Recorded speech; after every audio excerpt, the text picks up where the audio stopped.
একটা লেখা আছে বন্ধু ও শুভাকাঙ্ক্ষী। মূলত যারা ঢাকাতে যাদের সাথে একসাথে ও সময় কাটিয়েছে, থেকেছে, আড্ডা দিয়েছে, মিউজিক করেছে, মূলত তাদের উদ্যোগেই আজকের এই অনুষ্ঠানটা। প্রায় 8 দিন ও যায় নাই, মানে আর কেউ যেতেও বলে নাই ওকে, না আমার বউ, না আমার মা, না আমার বাবা, কেউ না।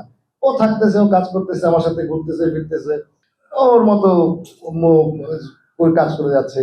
থাকলো, গোসল করলো, আমার জামা প্যান্ট নিল, পরলো, হলো না আমার তো বিগ সাইজ, ও ঢেকে যাচ্ছে গেঞ্জি পরার পর, হাসাহাসি করতেছি আমরা। এই ওর সাথে আমার বন্ধুত্ব শুরু হলো।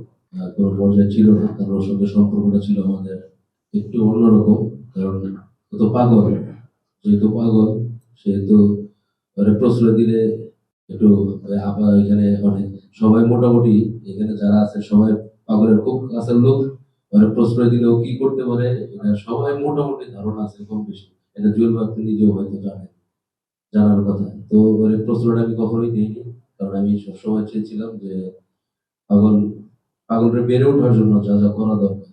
পাগল যখন সুনামগঞ্জে ছিল, তো আমার তখন প্রথম অ্যালবাম বেরিয়েছে হাতুড়ি, যেটা ভালো গান শোনার পরে ও আমাকে নক করছে।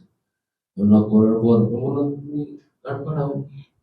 তো গান পাঠানোর পর ওর লেখা দেখার পর আমি আশ্চর্য হয়ে গেছি যে কি ধরনের